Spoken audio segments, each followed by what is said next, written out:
On the 16th of this month, the globally trending documentary film titled The People's President, featuring the National Unity Platform President Kyagulanyi Ssentamu Robert aka Bobi Wine, aired in Amsterdam, Netherlands at the International Documentary Film Festival in a place called Podium Mosaic. Actually, this development came just days after this very film was aired in Germany in a special theater where Bobby had gone to interact with global human rights defenders and lawmakers of the Dutch Parliament about the prevailing tyranny back home in Uganda. Remember, Bobi Wine has continued to tell the international community to set stringent preconditions for collaboration with Museveni, among them being respect for human rights, rule of law, and democracy. Otherwise, they are partners in crime.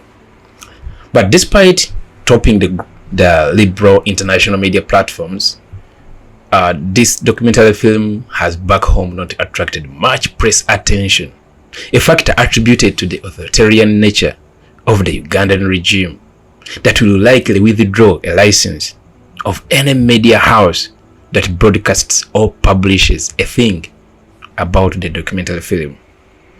What you need to know, the film highlights a span of injustices, repression, and state brutality unleashed against Bobby 40, a pop star who challenged General Yoweri Museveni, a rebel leader who shot his way to State House in a 5-year guerrilla war that toppled the Milton Obote government way back in 1985, and a couple of other scenes, as the film is set to officially be released in 2023. The other thing you need to know, Ugandan opposition leaders, they convened in Kenya for a human rights summit, flanked by youthful opposition leader Kyagulanyi Ssentamu Robert aka Bobi Wine of the National Unity Platform, of course, and this of course our president. Then Dr. Kizza Besigye, that is the former FDC party president and of course a 4-time FDC party presidential candidate, Dr. Kizza Besigye. Then the Alliance for National Transformation, that's the ANT presidential candidate, retired General Mugisha Muntu, and then Honorable Winnie Chiza, Mathias Mpuuga, that is the leader of the opposition, and of course very many other leaders from the National Unity Platform, including the Secretary General David Leslie Bonguya, spokesperson Joel Senyonyi, Alex Waisom Fumbilo, and the delegation of NDP MPs, among others. The conference of course highlighted on a span of rights abuses. Ugandan government has lately been on the spot over gross rights abuses seemingly condoned by the sitting government officials that have not called out on some of their implicated errant security officers that actually do these atrocities in broad daylight. You know, some like the ICT minister, that is Dr. Chris Baryomunsi, have come out to defend the atrocities as quoted by journalist Daniel Lutaya, to whom he said in an interview that drone abductions are not illegal as inflated by opposition players. It's strange, how can a normal person say something like that? As in, you guys have seen how these drone operators carry out the abductions. First of all, they are not in uniform. Of course, some are in military uniform, UPDF uniform, some are in police uniform, some are in plain clothes, but they are always well armed, as in well armed. And of course, victims, the survivors, have always narrated these weird stories. Once you enter in that car, there are loads and loads of guns, you know, bullets. It's really sad and unbelievable. A person like Chris Baryomunsi coming out to say that a person abducted in a drone, it's not illegal, you know, quoting as inflated by opposition players. Anyway, those are Museveni ministers.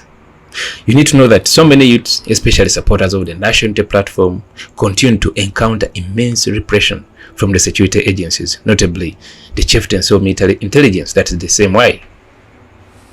Drone operations that see youth picked from their residences and detained incommunicado in safe houses is the order of the day. wanton killings and unwarranted arrests by security officers are some of the issues that actually need urgent attention. And actually, these are some of the things the conference highlighted. The conference did not take place in Uganda for obvious reasons, as state sabotage was anticipated. You've seen a couple of functions have been stopped, have been disorganized. It's actually even on the 19th of November 2022, as leaders organized prayers at the National Platform headquarters, police had to come together with the military, together with the UPDF. They had to fire live bullets, tear gas, with the aim of sabotaging the activities. But the conference in Kenya, it was a success. It was a success. It did not have such kind of nonsense, because there is some room for democracy in Kenya. Actually, the president, that's Bobby Wine, posted on his Twitter and said, "We are in Kenya at the Uganda Human Rights Accountability Conference to demand justice for the 100+ people shot dead on dictator Museveni's orders during presidential campaigns between 18th and 20th November 2020, and for the many survivors that have since been abducted. I thank the Kenya National Commission on Human Rights for standing with us at a time when our Human Rights Commission cannot." Now, there is something you need to know about this tweet.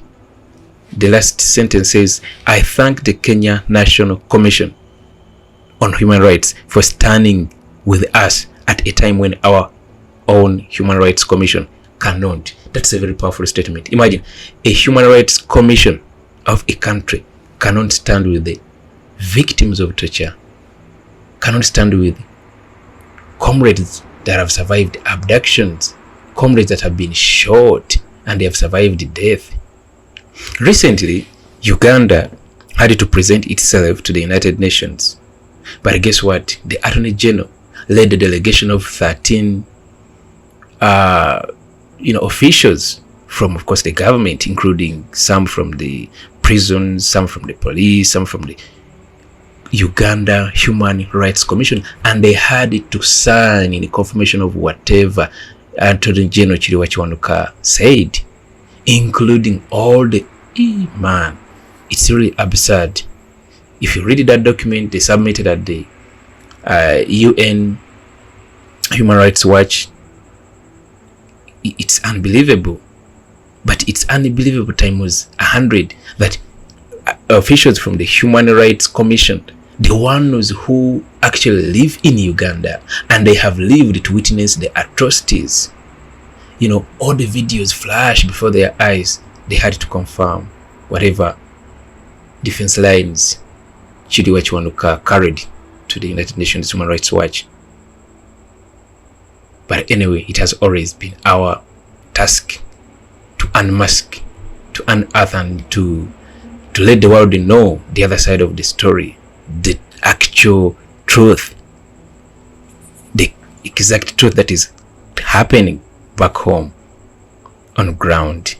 Then, lastly that I want to let you know is the Museveni's appointment of his own lawyer, Oscar Chihiki. Something that shows patronage. At first, remember, it was the present-day Chief Justice, Owiny Alphonse, that was unceremoniously rewarded with that office despite having lost points in the aptitude that was won by another applicant, that is, was it Esther Chisachi Mayambala? Yeah, Esther Chisachi Mayambala. So, for so long, the opposition has been, of course, complaining about absence of the autonomy of other independent arms of government, that is to say the judiciary and the legislature, can call it the parliament. So, Dolo, remember, is well remembered for being the head of the legal team of Museveni during the 2006 presidential election petition that was filed by Dr. Besigye. With that history, it was an impossibility for Dolo, whose ranks rose to, Chief Justice, to rule the 2021 presidential election petition against his appointing authority, that Museveni, who had been sued. In fact, days to the sitting of court, Remember, Dolo's convoy was captured live by street CCTV cameras flanking state house. What do you expect? Do you think he had just gone to take a cup of tea and that's all, or to say bye-bye, or say morning, good afternoon, hey to the president? No, he went there for obvious reasons. But that is the state of our country, and the best we can do is to keep doing the best we can do for the best of this generation and the coming generations and the generations to come. Failure to do so, then we shall have left a big burden for our grandchildren. Remember, our grandfathers have tried. Our fathers also tried. Now it's we trying to make sure that we redirect this country back to the right rails. But guess what? Things always change if you keep doing something right. If you consistently do something right, things always change. So as I wind up this podcast, I just want to ask you to renew your commitment, renew your loyalty, renew your devotion. If you really have Uganda at heart, then it's high time you tripled those efforts, well knowing that change is a fact of life. I remain JBMuwonge, and you can check out this podcast on a number of platforms, including Spotify, including Apple Podcasts, including YouTube, including Facebook, including our website. Our website is www.jbmuwonge.com/podcast. You will get it. Lastly, for Apple users, if you use iPhone, and then perhaps you have the Apple Podcast icon, when you click it, just type in that search option JBMuwonge, and you'll also get all podcasts because I linked it to all those platforms. Have the best of the time. Till next time.